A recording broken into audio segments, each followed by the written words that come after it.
Hello YouTube and welcome to One Canadian's Perspective. My name's Colin. Thank you for joining me today. I want to talk very briefly about how politicians use social issues to divide us up to vote against our interests.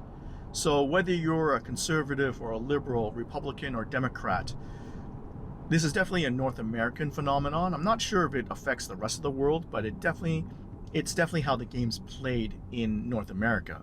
So what I mean is, politicians will play on social fears and demonize the other side to try to divide the population. Have you noticed that no matter who's in charge, the rich always get richer? Right? As an example, in Canada, we've had 10 years of liberal rules, so they're the left party.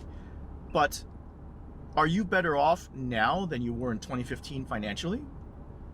Is it easier for people now to buy homes or has the cost of living gone down?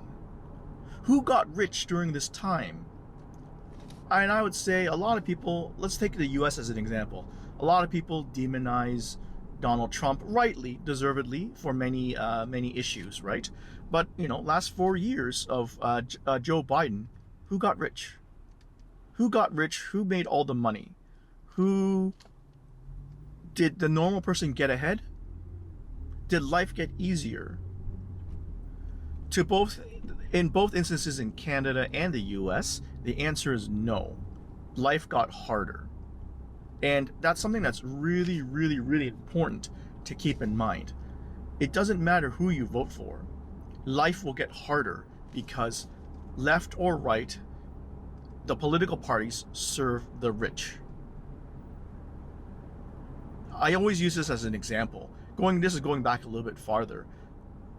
George W. Bush made these massive tax cuts in the 2000s, and they're supposed to be temporary. Who made them permanent? Barack Obama, the social darling of the left. It's pretty amazing when you look at how our politicians are bought, the blatant corruption. And even in the US, the corruption's much more in your face with the rich and corporations being able to donate directly to political campaigns or the super PACs. In Canada, the corruption's a little bit more subtle, but it's kind of like the corruption that Trudeau did during his tenure. We're going to give the We Charity $900 million to give money out to students for some stupid reason, and in return his family gets hundreds of thousands of dollars, right? Oh, but it's just a coincidence that this happened. We really need to pay attention to what our politicians are actually doing and not let them divide us as easily. There is no right or wrong political party. If you identify as a liberal or a conservative or as an NDP or as a Republican or as a Democrat, you are falling and playing right into their game. Instead, you should look at the political spectrum, right? If this is the political spectrum, you typically believe in things, some here, then some here, across the whole political spectrum. Unfortunately, politicians have made our politics a team sport, which is then used to divide everybody up, whether it's to shame urbanites to vote liberal or to vote Democrat, or to shame people in the country to vote for the Republicans or conservatives. We have to stop allowing people to play those type of games. Now, you may be asking, hey Colin, so what's the answer? Who do I vote for? Unfortunately, by the time politicians get to the federal stage, or it doesn't matter to be federal, it could be federal, provincial, even municipal side. By the time the politicians get to the general election, it's too late. It's of vital importance that everybody get involved in party politics. Join your local party. Now, I live in the city. Conservatives are demonized, so it may be hard for someone to join the Conservative Party, okay? I get that. Who is going to win your riding? Who typically wins your riding? Join that party and listen to the candidates. See who's actually talking about said issues, those fiscal issues, those pocketbook issues? Who is actually talking about helping the average person?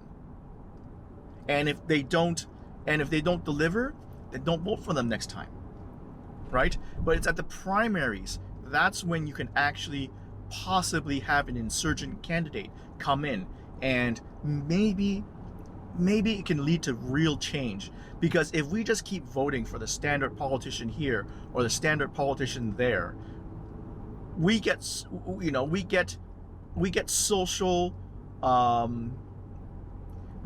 justice at the edges, but we all suffer economically.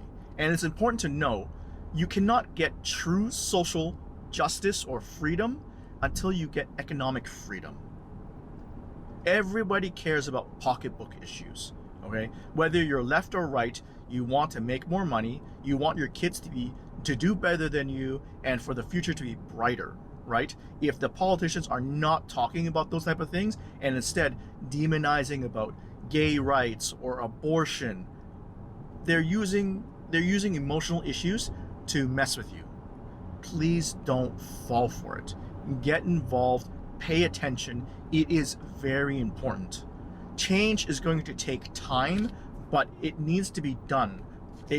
People need to pay attention now, so that we're hoping maybe 5-10 years from now, stuff can get better. Because for the next 5 years till 2025 to 2030, we're just going to get standard politician bullshit, because that's what we keep voting for.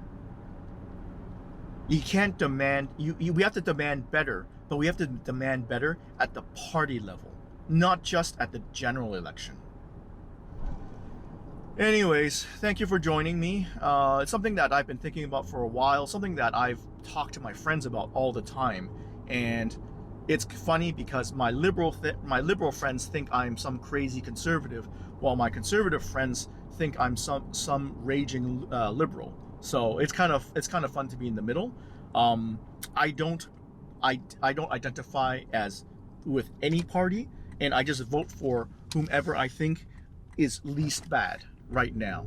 I wish I could vote for someone that inspired me to really help average people and to make my life better. But right now, all I can do is vote for the less bad alternative. So anyways, thank you again, and we'll catch you on the next one. See ya.